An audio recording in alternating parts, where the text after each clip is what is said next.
வெற்றிவேல் முருகனுக்கு. பூஜனீய சுவாமிஜி அவர்களுக்கு நமஸ்காரம். 4 பாயிண்ட் மட்டும் சொல்லலான் இருக்கேன்.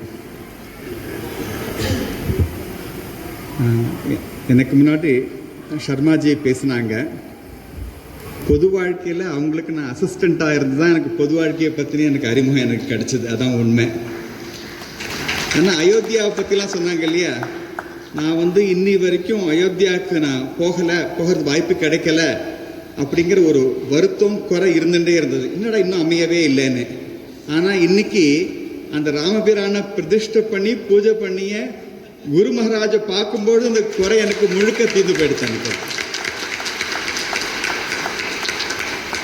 ஒரே ஒரு சம்பவத்தை மட்டும் சொல்லிட்டு முடிக்கலான் இருக்கேன்.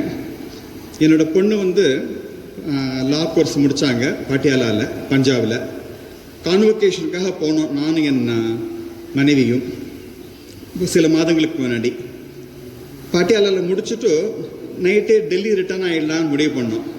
ஆனால் எல்லாருமே சொன்னாங்க, போகாதீங்க, வேண்டாம், போக வேண்டாம், ரொம்ப மிஸ்ட் ரொம்ப ஜாஸ்தியாக இருக்குது, டிராஃபிக் ரொம்ப மோசமாக இருக்குது, ஹைவேலாம் வேண்டான்னாங்க. ஆனால் அதையும் மீறி என்ன பண்ணோம், சார் நைட்டு ரிட்டர்ன் ஆகிடலாம் அப்படின்னு எங்கள் டிரைவர் கொடுத்த நம்பிக்கையில் கிளம்பிட்டோம்.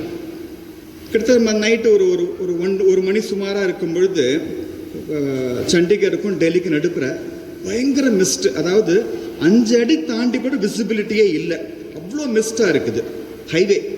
பார்த்தா கார் போகும்போது காரோட ரைட்டு பின் இந்த பேக் வீல் அது பங்க்சர் ஆகிடுது. இமேஜின் பண்ணாங்க, என் பொன் குழந்தை ஃப்ரண்ட்டில் உட்காந்துருக்கேன், நான் என் மனைவி டிரைவருக்கு ஸ்டெப்னியை எடுத்து போடுறாரு. ஆனால் சரியாக மாட்ட தெரியல. ஆனால் என் மனைவி கொஞ்சம் அந்த மெக்கானிக்லாம் தெரியும், அதனால் அவங்களும் போய் நின்று இது பண்ணுறாங்க. ஜஸ்ட் கற்பனை பண்ணி பாருங்க, விசிபிலிட்டி 5 feet கூட இல்லை, அவ்வளோ மிஸ்ட் இருக்குது. என் மனைவியும் அந்த டிரைவர் சேர்ந்து நைட்டு 1 மணிக்கு உட்காந்து ஹைவே பண்ணிகிட்ருக்காங்க. டிராஃபிக் பாட்டுக்கு வந்துட்டே இருக்கு, எப்போ வேணால் பின்ன இடிக்குமோங்கிற ஒரு இது. நான் தள்ளி நின்றுதான் ரொம்ப பயமாக போச்சு. என்னடா சரி, என் ஒய்ஃபு அவங்க கொஞ்சம் 10 அடி மட்டும், நான் ஒரு 2 அடி மட்டும் நான் நின்றுட்டேன். அப்படியே சச் ஹெல்ப்லெஸ் சிச்சுவேஷன். ஸோ இப்போ நம்ம குரு மகாராஜ் அப்படின்னு நம்ம சொல்லும்போது ஒவ்வொருத்தரும் ஒவ்வொரு மடத்தை சார்ந்திருக்கலாம், ஒவ்வொரு டினாமினேஷன் சார்ந்திருக்கலாம். ஆனால் குருங்கிற தத்துவம் ஒன்று தான். இந்த எந்த குரு சொன்னா கூட ஒன்று தான், எல்லாருமே எல்லாம் ஒரே குருங்கிற ஒன்று தான். தட்சிணாமூர்த்தி அதுதான் குறிக்கிறது அது. ஸோ கிட்டத்தட்ட அந்த ஒரு 30 நிமிஷம் ரொம்ப சிரமப்பட்டு தான் மாற்றிட்டு இருந்தாங்க. ஒவ்வொரு வண்டி அவ்வளோ க்ளோஸாக வருது, அப்புறம் பார்த்துட்டு டக்குன்னு அப்படி திரும்புறாங்க. நான் கையில் செல்லோட லைட் பண்ணிடுச்சுன்னு அந்த ஹெல்ப்லெஸ் சிச்சுவேஷனில் குருநாதா குருநாதா குருநாதா குருநாதானா அந்த 30 நிமிஷம் என் வாயில் குருநாதாங்கிறது வேறு வார்த்தையே வரல எனக்கு. அது எதுக்கு நான் பாருங்களேன், நம்ம கடவுள் அப்படிங்கிறது ஒரு அப்டிராக்டான விஷயம் நான் பார்த்தல. ஆனால் குருங்கிறது கடவுளோட ஒரு லிவிங் பிரசன்ஸ். அது ஸோ நம்ம ரொம்ப வீடு கடவுளோட காலை பிடிச்சிக்கிறது கஷ்டம், ஆனால் குருநாதரோட காலை பிடிச்சிக்கிறது ரொம்ப ரொம்ப சுலபம். அதனால அந்த சம்பவம் என்னை ரொம்ப ரொம்ப வாழ்க்கையில் ரொம்ப என்னை மாற்றியது. அது நம்ம ஹெல்ப்லெஸ்ஸாக ஃபீல் பண்ணும்போது நமக்கு தைரியம் கொடுக்கறது, நமக்கு கை கொடுக்கறது அப்படிங்கிறதுலாம் குருநாதரால் அருள் மட்டும்தான் முடியும், வேறு எதுவுமே முடியாது இப்போதைக்கு. இப்போ நம்ம தமிழ்நாட்டில் பகுத்தறிவாளர்கள் சொல்கிறாங்க, அவங்க நம்ம குருவை ஒரு கடவுளோட சுரூபம் பார்க்கறதுனால நம்மளை அயோக்கியம், முட்டாள், காட்டுமிராண்டின்னு என்னமெல்லாம் சொல்லலாம். நான் சொல்கிறேன், அப்படி சொல்கிறவா தான் அயோக்கியம், முட்டாள், காட்டுமிராண்டின்னு நான் சொல்கிறேன். எத்தனை நாள்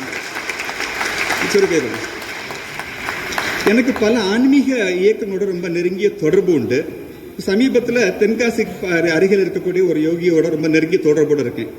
அவரோட பழகிட்டு தெரியுதா, ஆரா அப்படின்னு சொல்கிறார். நம்மளாம் இதை மட்டும் தான் பார்க்குறோம், பட் நம்மளை சுற்றி ஒரு ஆரா எனக்குமே இருக்குமா. அது இந்த குரு மகாராஜர்களுக்கு தான் ரொம்ப ஸ்ட்ராங்காக இருக்குமா. அந்த ஆரா பக்கத்தில் வரும்பொழுது நம்மள்ட்ட இருக்கக்கூடிய பல வீக்னஸஸ் எல்லாம் அவரோட ஆரா தழுவிண்டு நம்மள்ட்ட இருக்கிற பல விஷயங்களை கழுவி விட்டுருமா, அலம்பி விட்டுருமா அப்படின்னு சொல்றா. இந்த ஹோசூர் சத்சங்கா மக்கள் நமக்கு குருவந்தனம் ஏற்படுத்தினா, நம்ம குருக்கு நம்ம வந்தனதும் செய்யல, அவரோட அருகாமையில் நம்ம போவதன் மூலமாக அவரோட ஆறாவனோட ஆளுகைக்குள்ள நம்ம நம்மளை சுத்தப்படுத்திக்கிறோம்.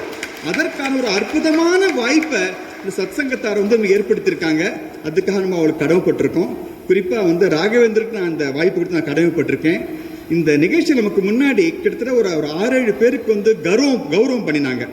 ஒவ்வொருத்தரையும் பாருங்க, அத்தனை பேர் டெடிக்கேட்டட் தேர் லைஃப். இப்போ வசந்தி எடுத்தவங்க இந்த சிஷ்யாங்கிற அற்புதமான பள்ளியை எடுத்துட்டு பல ஊர்களில் தன்னோட பள்ளிக்கூட வளாகத்தை தர்மா காரியங்களுக்கு கொடுக்கறத பயப்படுறாங்க.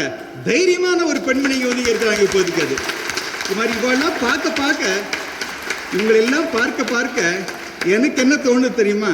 எனக்கு இன்னும் ஒரு 4.5 வருஷம் சர்வீஸ் இருக்கு ஆஸ் அ ஜட்ஜ். இன்னும் தைரியமா செயல்படுறோம்னு வசதி எடுத்து போது எனக்கு தோன்றுது. நன்றி, வணக்கம்.